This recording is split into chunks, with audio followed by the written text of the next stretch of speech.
So, imagine trying to tell a story that goes back millions of years. But here's the catch. There are no words, no books, not a single diary. That right there is the challenge of the Stone Age. It's the epic first chapter of the human story. And today, we're going to piece together the clues our earliest ancestors left behind to figure out how we went from just surviving to totally thriving. Right? So that's the million-dollar question, isn't it?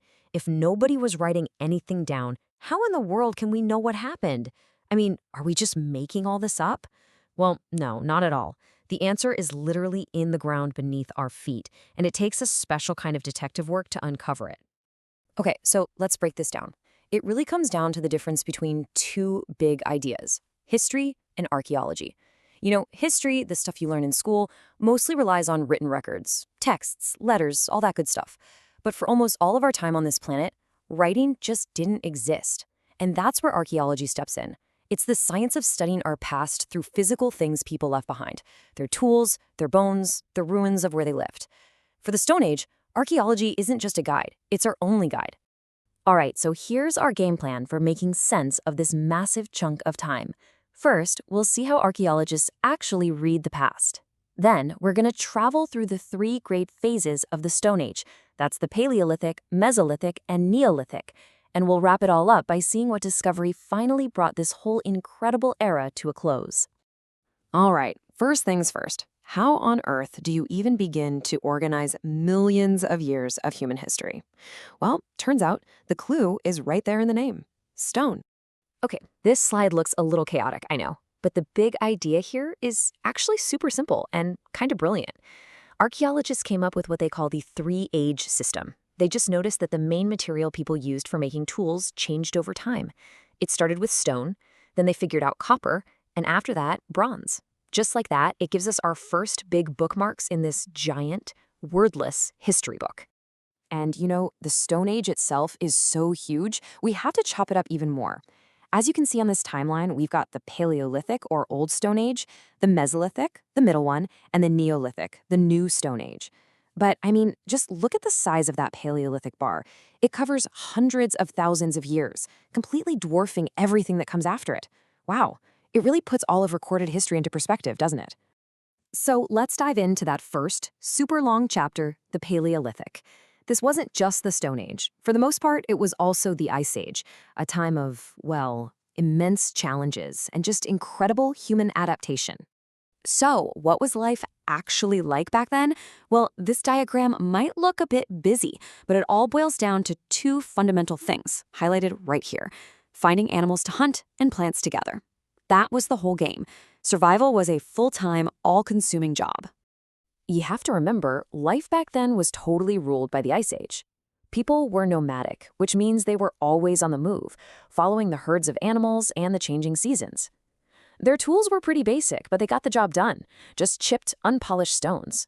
And their homes weren't built, they were found, in natural places like the incredible Bhimbetka caves in India, which have some of the oldest art on the entire planet. For hundreds of thousands of years, this was the rhythm of human life. But then, everything started to change. The world itself, I mean. It changed profoundly and forever. And when the world changes, well, you have to change with it. So welcome to the Mesolithic, an age of incredible transition. And this slide right here, yeah, it's got a lot of geological jargon, but it shows us the one thing that kicked it all off. The main takeaway is this: around 10,000 BC, the massive ice sheets finally started to retreat. The Ice Age gave way to the world we live in today, one that's warmer and wetter. And listen, this wasn't just a slightly warmer summer. We're talking a total transformation of the planet. Forests exploded, new animals appeared, and every single part of human life was about to get turned upside down. So, new world, new problems, which means new technology. People invented a totally new kind of toolkit based on something called microliths. These were these tiny, razor-sharp blades of stone. You could stick them into wood or bone handles to create really complex tools, like a spear with barbs or even a sickle. It was a massive leap forward, super precise, way more efficient. It just shows you how innovative people were becoming. But maybe the biggest shift of all was how we started to look at the animal kingdom. For the very first time, instead of just hunting animals, people began to, well, manage them. At sites like Bajagor in Rajasthan, we see the earliest evidence for animal domestication. It seems like a small thing, right? but it was the first step toward a completely new world. And that one little step? Well, it leads us to the next massive chapter, the Neolithic Age. And this wasn't just a transition. Oh no, this was a full-blown revolution that would reshape human society forever. This is the moment we stop being just takers from nature and become makers of our own world. This right here, this quote says it all.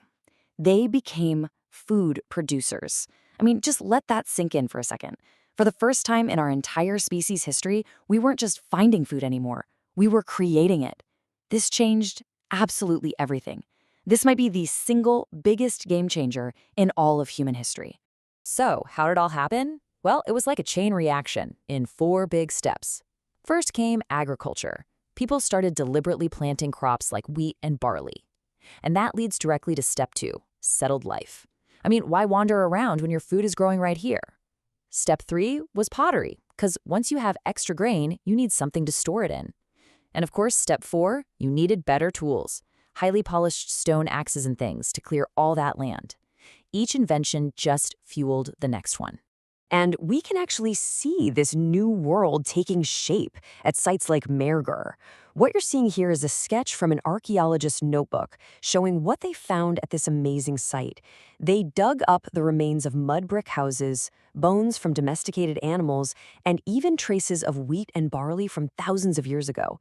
It's a real snapshot of one of humanity's very first farming villages, basically the blueprint for all the cities to come.